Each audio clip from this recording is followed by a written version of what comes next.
Google just started taking pre-orders for the $449 Pixel 6a. I've had the fortunate experience to use this phone for the last 2 weeks as my main Android device, and I truly mean that I feel fortunate.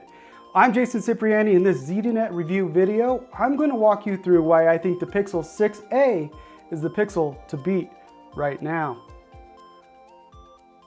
All right, so I have all three Pixel devices here with me. I have the Pixel 6 Pro, I have the Pixel 6, and the Pixel 6a. They go down in size from the Pro to the A, and they also go down in price, with the Pixel 6 Pro starting at $899, the Pixel 6 starting at $599, and as I already mentioned, the Pixel 6a is $449, or half the price of the high-end Pixel 6 Pro. It also has half of some of the features, but not all, that the Pro offers. And you know, I'm going to be honest, there were some corners cut here by Google in order to get to the price point of $449. But other than one feature, I haven't missed any of them. In fact, I haven't even noticed that they've been missing. All right, so the first reason I think that the Pixel 6a is just as good, if not better, than either of the more expensive Pixel 6 models is performance. Inside the 6a is the Google Tensor processor, which is the same one used in the more expensive models, as well as 6 gigs of RAM. That's half of what's in the Pro and a little less than what's in the standard 6. But during my experience using this phone, memory has not been an issue. I've not had to force a lot of apps to reopen or browser tabs in Chrome. I have had to force to reload or anything like that. The phone has been fast, smooth, and battery life has been phenomenal. I recently spent some time in Portland, walking around all day, traveling, looking up stuff, hailing lifts, going through all the stuff you do while you're traveling, boarding passes, all of that, and everything was buttery smooth, and battery life was not something I had to worry about while I was there. To be clear, I didn't have my iPhone on me at all at the time. I only used the Pixel 6a, and it was awesome. I have no regrets about doing just that. On the back of the Pixel 6a, I don't know if you can see that, there's two cameras. There's a 12 megapixel wide and a 12 megapixel ultra wide camera, and that's it. On paper, if you're comparing the 6 Pro and the 6 to this, it doesn't look great. You're going to expect good photos, but not tremendous photos. The Pixel 6 Pro has a 50 megapixel main camera, a 12 megapixel ultra wide, and a 48 megapixel telephoto, whereas the 6 has a 50 megapixel wide camera and then a 12 megapixel ultra wide camera. But here's the deal. I took a lot of photos in Portland, some of local landscape at the Japanese gardens, some of cityscape with buildings and murals and graffiti, and then even some close-ups of some food. And I have to say the photos were great. Maybe tremendous even. There were some really harsh lighting conditions that I took the pictures in. One in particular has a mural in the front where it's a shaded street with the background of the sky is bright blue and it's well lit up and the buildings have plenty of sunlight on them and they look great. There was a picture that I liked but I didn't necessarily love, and that's a photo of some roses in the International Rose Garden that looked a little oversaturated.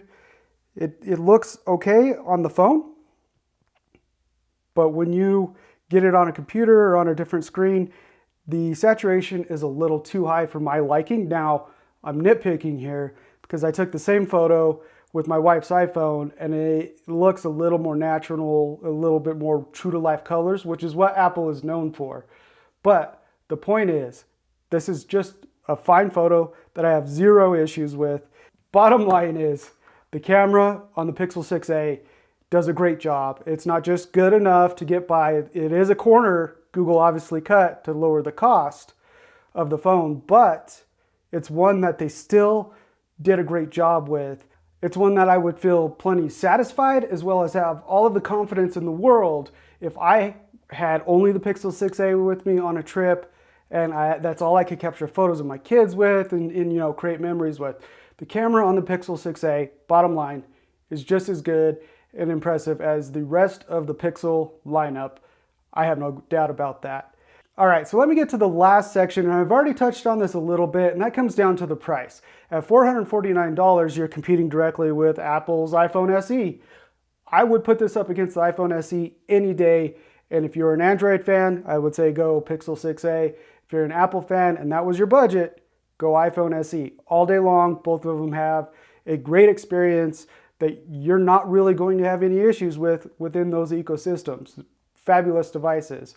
But also, this is half the price of the Pixel 6 Pro and $150 or so less than the Pixel 6. I say or so because you could find the Pixel 6 on sale quite a bit, 6 Pro as well, but not nearly as discounted as the Pixel 6. With that in mind, I would still recommend going with the Pixel 6a over either Pixel 6 or 6 Pro, at least until we see what Google's doing with the Pixel 7 lineup, which we should see sometime in October, but we're not going to get ahead of ourselves. Right now, the Pixel 6a is the Pixel to beat, hands down, after using all three of them over the last few months for these two larger devices, the 6 and the 6 Pro, and the last 2 weeks for the Pixel 6a. Now, like I've mentioned, Google did cut some corners. The display refresh rate on the Pixel 6a is locked at 60 Hertz. You're not getting that 90 or 120 Hertz refresh rate, which helps with gaming and scrolling. On the two more expensive devices, less memory, 8 gigs in the Pixel 6, 12 in the Pixel 6 Pro. But again, I didn't notice any difference at all on my end. And let's see, the cameras, even though they're higher spec, yes, you're going to have some situations where they do capture better photos. Maybe in that rose photo I showed you, there's going to be better saturation and it's going to be more accurate. But overall, zero issues with the camera on my end. I would be, like I said, fully confident in that. But there is one feature that I wish Google did not cut out of the Pixel 6a, and that is wireless charging. For some, this is a non-issue. For people like me who have wireless chargers on my nightstand, on my desk, in my car, the lack of wireless charging in a phone is something that I sorely miss, because having to rerun wires or run wires in an area where they no longer exist can be a bit of a hassle. But at the end of the day, it's not a huge deal. It takes a few extra minutes and you have to adjust your setup. One other thing I should mention before I let you go, there is no headphone jack on the Pixel 6a. The Pixel 5a, last year's low-end, budget-friendly Pixel device, did have a headphone jack. Google has finally gotten rid of that on all of its devices, all of its phones, and we're going completely wireless. All right, I hope you enjoyed this video. I'm Jason Cipriani with ZDNet. Make sure to check out ZDNet.com for more review and how-to videos, as well as all the latest tech news.